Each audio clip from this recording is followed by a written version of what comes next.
Well, g'day and welcome back to another episode, and welcome to Kalbarri National Park. If you missed our last episode, we've left from Shark Bay and we've headed south and just arrived at Kalbarri. Caught behind Venetian blinds, out of reach for the city lights.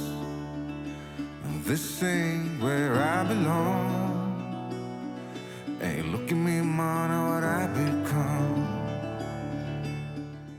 So we're in Hamelin Pool, leaving Shark Bay, and we've come here to check out the Stromatolites. Here in Shark Bay, they have the oldest living fossils in the world. So if you imagine that evolution picture with the human, the monkeys and everything like that, Stromatolites would be at the very beginning of that diagram.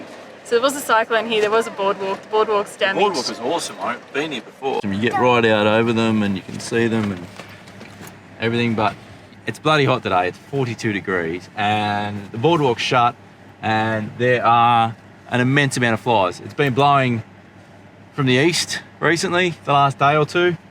Normally southwesterlies here all through November and this time of year, which although can be extremely windy, it cools things down and it doesn't bring flies. Now it's blowing easterly, it's hot as buggery and there's a heap of flies. So we're gonna do the lazy man sightseeing and send up the drone.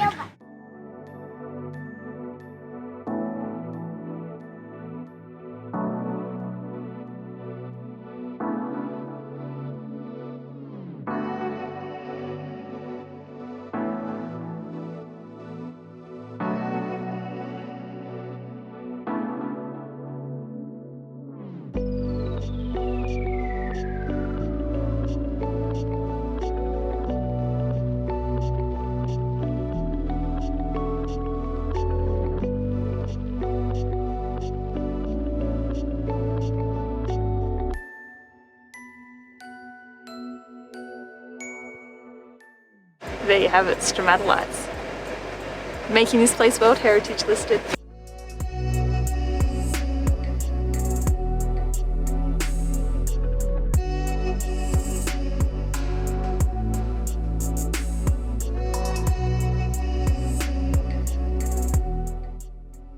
We're just driving near Kalbarri National Park and the wildflowers are just everywhere. There's these bright pink low ones and they're just so beautiful. There's lots of Banksias and Grevilleas. It's just, it's a bit nice. It's a bit nice.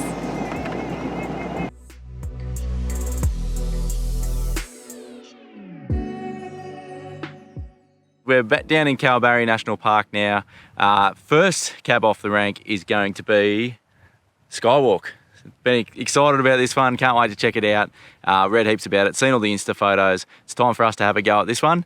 Kicking it off with Skywalk and then we'll head through and see some of the other sites here in Kalbarri National Park. But so far, bloody impressive. Awesome landscapes, there's amazing wildflowers out here at the moment as well. And then once we've finished in this part of Kalbarri, we're gonna head out to the coast and check that out.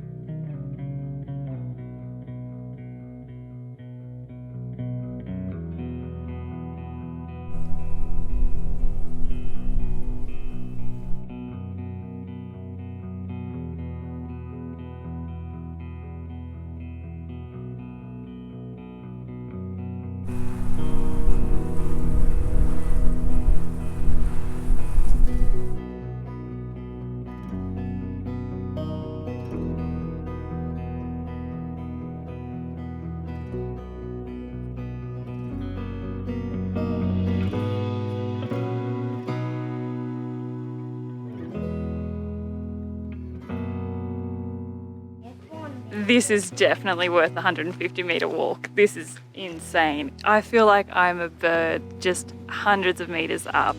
You don't often get to see from this height down on a landscape, and even if you're like looking at a drone footage, it's not the same as being there in person. So this is like you're at aeroplane level looking down out on the landscape, and the color is just, it's so good. It's just like these creamy pastels to dust, and the The trees from above just look like tiny little dots because you're so far away. Yeah, I love this.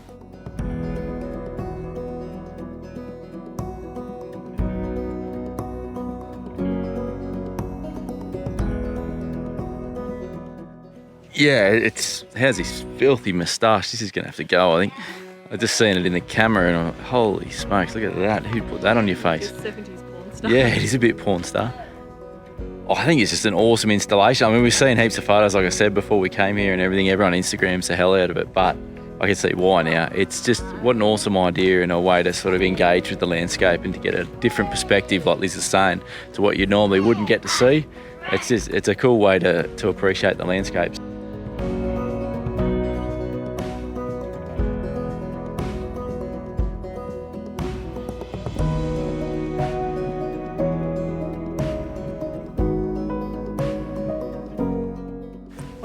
Whatever this plant is, it's got its seed pods drying off at the moment and the seeds are in here, and because the wind is blowing, it's just making this gentle little bell sound as you walk past. So it's like, I'll show you. Like that.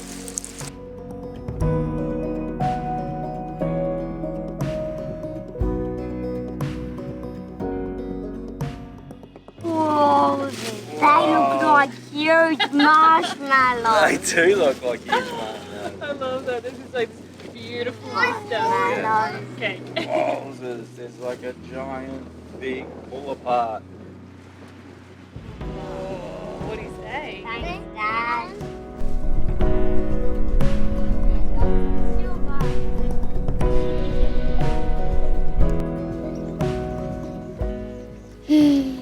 It's good. It's very good.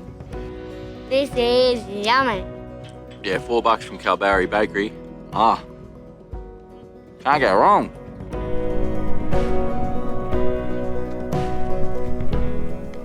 Oh, Nature's Window. Another easy walk, this one. Nice and well-formed path. A few stairs at the beginning, but only 20 stairs or something. Poor old James has had a bit of a tumble already. He's had a stack on the concrete and hurt himself. It's funny how you tell kids, don't run on the concrete, you'll trip and hurt yourself. And then they run on the concrete and they trip and they hurt themselves. Anyway, we're just walking along, following the gorge along. So this gorge is created by the Murchison River, which is the second longest river in Western Australia. But it's fed by a catchment of over 82,000 square kilometres, which is bigger than Tasmania. So massive catchment. It's a huge river system. It forms this impressive gorge. And it just meanders its way through Kalbarri and it makes its way out, and the river mouth of the Murchison River is at Kalbarri Township. So yeah, we'll go in there a bit later and check that out. But yeah, awesome little walk just along the ridgeline, following the river along. I'm just a bit of a slow walker today. What's going on? I'm just a little tired. Oh, yeah, why? Big late night last night playing Yeah. with friends. Yeah. Oh, yeah? Up late partying? Yeah. Yeah. Yeah.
that, Skywalk and Nature's Window ticked off, which are probably the two most famous parts of Kalbarri, the most Instagram famous for sure, and definitely the most well known.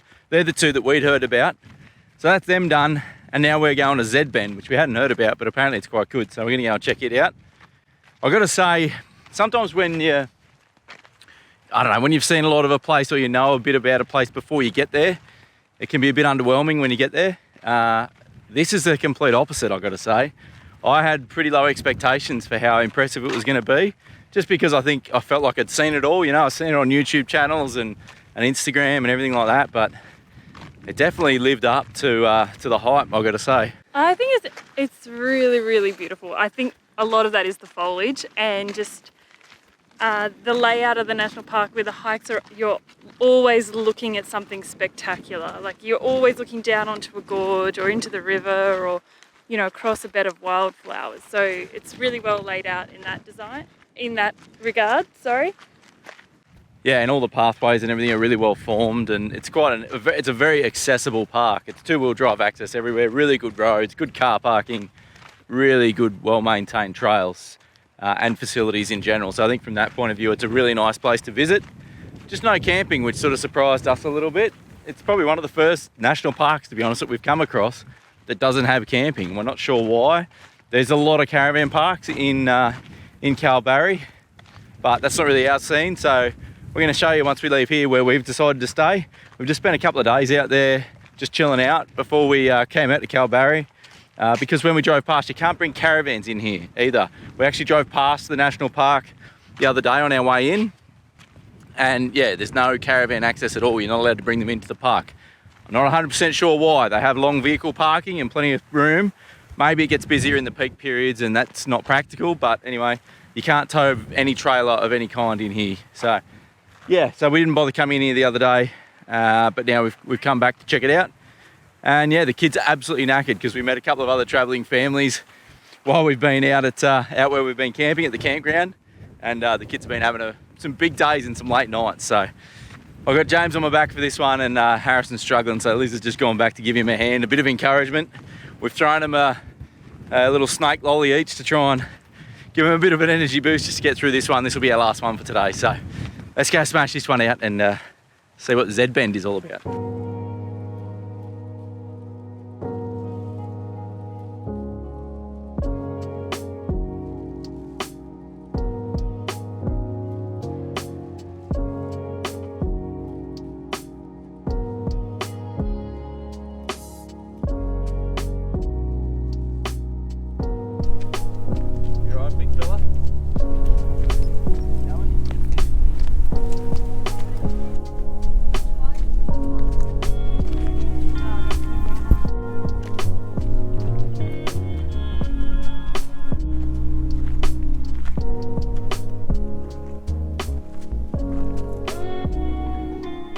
Can you tell Dan that we're just on a little break? Yeah, sure. We've only got 100 metres to go. 100? Yep.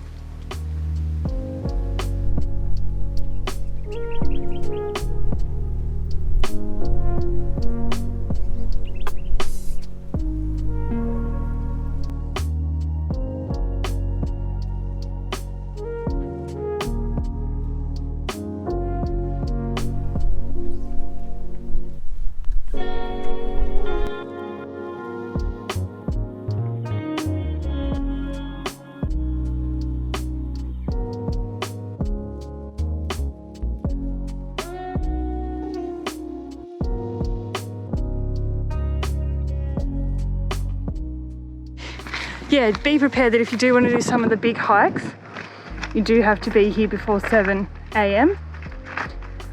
And I can see why, because sunrise here would be spectacular, and in the middle of the day it does get really hot.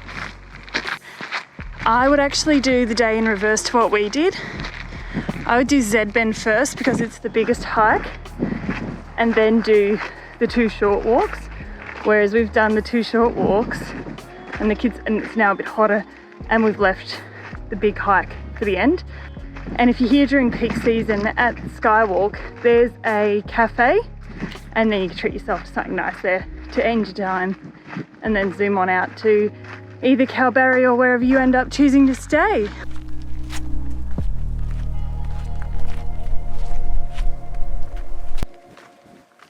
Love this. I love being out in national parks. They make me happy. And the flowers are beautiful. And Simon's doing the hard yards carrying James in the middle of the day. It's bloody stunning here. Yeah, real nice. Let's do this. Yeah, I'm feeling that. Oh man, I'm knackered. Alright, that is what I'm going to call the Kalbarri top 3. That is Zed Bend, the Skywalk, and Nature's Window knocked over. That is a great little day trip. Really quite achievable. Nice, easy, short, very enjoyable walks to do. We're going to head back into town now, back into Kalbarri. The boys are keen. There's a good playground in there. The boys are keen to have a play.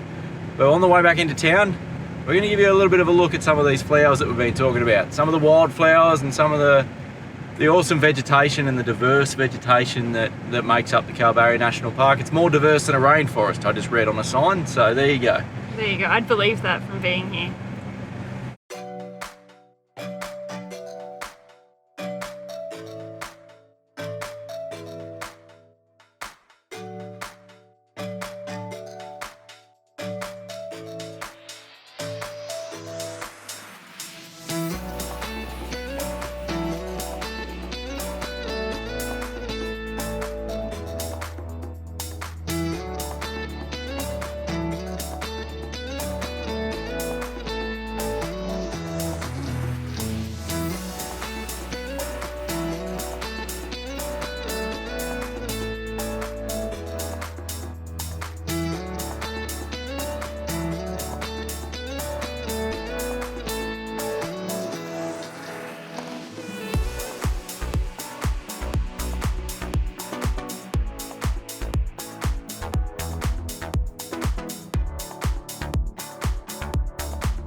Well, that's Kalbarri National Park done and Dusted for now, but I think we'll be back to do some of those bigger walks later. yeah, that one's on the list to return to one day, especially with the kids a bit older. It'll be a bit easier, I think, to do a 9 or a 10k walk. We just come back through town, just grab a few supplies, topped up on fuel. Kids are going to skip the playground today. The day's getting on a little bit, but it's an awesome little playground here in town as we go past the mouth of the mighty Murchison River. And we're going to It's an impressive river. It's a big river. It sure is a monster. Yeah, I'm trying to think of a river pun. It's not. There's no river puns coming to my mind either. No, all I can think of is there's a river somewhere. There's always a river somewhere. Yes, so I don't know if you can see in the back, but James is absolutely tuckered out. He's yawned. Asleep. He's yawned to sleep, which is pretty rare for him. It doesn't happen ever. So we're just going to head south now. We're just heading south out of town down towards where we're camping. We're camping at a little place called Lucky Bay. So it's not the Lucky Bay that you may have heard of, obviously near Esperance. This is much, much closer than that. So if you're heading south out of Kalbarri on the back road to Geraldton down the coast, you go past Lucky Bay Campground. So it's a good little camping area. We'll show you that when we get in there. $15 a night. Per vehicle. Per vehicle or per site, so it's great. Doesn't matter, no kids charge, no extra adults, anything like that. It's pretty sort of informal camping, but it's got toilets, and there are fire pits there for other parts of the year. And there's non-potable water too. Yeah, and a dump point as well if you need that. So it's a really good spot. You get direct access straight onto the beach. You can four-wheel drive up and down the beach. You can go up into the dunes for a look around. We've had a pretty cool time exploring around there. We'll tell you a bit more about that actually when we get down there. All right, here we are, back home sweet home. Lucky Bay Campground. It's all new facilities out here too. So all new toilets, there's bins, there's a dump point, there's non-potable water. One of the other guys I met here, Dean, he and I and Tristan, we've had a red hot crack at trying to get some crayfish, just hand grabbing them. I'll just get out of this wind. We've just been trying to hand grab the crayfish. We even built our own snares. I'll show you these snares we made. Just doing everything we can to try and get these crays. We've been out there for hours trying to get these bloody things. Couldn't get a cray. He's not joking. Literally, I reckon at least 12 hours over 2 days. Yeah, we've dedicated hunting crays. Dedicated 2 days to the hunt. I no longer have a washing line. Shay no longer has tent poles. They've been sacrificed for the cause.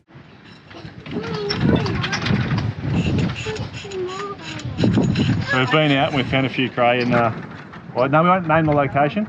We'll keep it a mystery. The honey hole. Yeah, the honey hole. And they're a little bit hard to reach, so we've had to come back and get a bit DIY. We spoke to the locals and they said snare will change the game.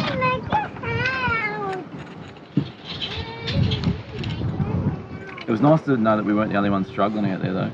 If old mate had like a bagged out, we would have rolled him. Yeah. There we go. So this is the long version and the short version. So this was saving us, what, a 2-hour drive to Kalbarri and back? To the Fisherman's Cove. No, we were going to get a snare. And yeah, hopefully these things can help us get a couple of cray and have a barbecue savo. That's very optimistic. Watch this space. Watch this space. We cut up the washing line, we used the steel cable from that, we sacrificed one of Dean and Shay's tent poles, and yeah, we still didn't get a bloody thing. But we're learning. I'm holding hope that we're going to give it another crack in a few other spots, and hopefully can get my hands on some crayfish. But anyway, we'll see how we go. So we just got back, it's bloody late, it's getting on kids' dinner time. I know it don't look late, the sun, but it is getting on kids' dinner time, so we're just going to get in and do the kids' routine. We're having leftovers for dinner tonight. All right, we'll see you in the morning. Morning. What's on today, Duff? Beach day today, I think. We're going to head down, hang out at the beach for a bit. Just four-wheel drive down on the beach from the campground here. It's only a kilometre or so up the beach. And there's the actual lagoon up there, which Lucky Bay, I think, is sort of popular for. Perfect spot for the kids to hang out and play. There's some dunes there for them to play on. You spent a few hours the other day with some mates trying to catch these crayfish, and I swear you could hear the crayfish just laughing at them from the little crevices going, Mwah! So we're going to go and give that a crack as well. See if we can grab a few crays and just have a chill out beach day. I'm just getting ready for crays for dinner, Duff. Yeah, crays for lunch even. See how we go. Crays for lunch, yeah, that'd be good. That'd be good. That'd be crazy, wouldn't it? Wouldn't it be crazy if we had crays for... No? Don't be shellfish with the puns. Stop us now, somebody, before anyone gets hurt. All right. Yeah, we're going to jump in the car, head down to the beach, and... that's the plan. See what happens. Relax. All right, let's do it. Let's do it.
And so stromatolites are, oh my God, these flies.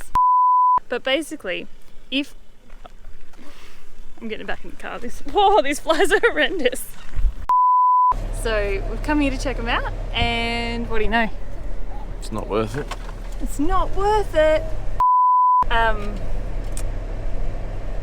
was going to say something really good then, but I forgot it. This has been on my bucket list since we've left Australia, and I haven't seen one yet. And I know Since we there's left one. Australia, we're still in Australia. Sorry.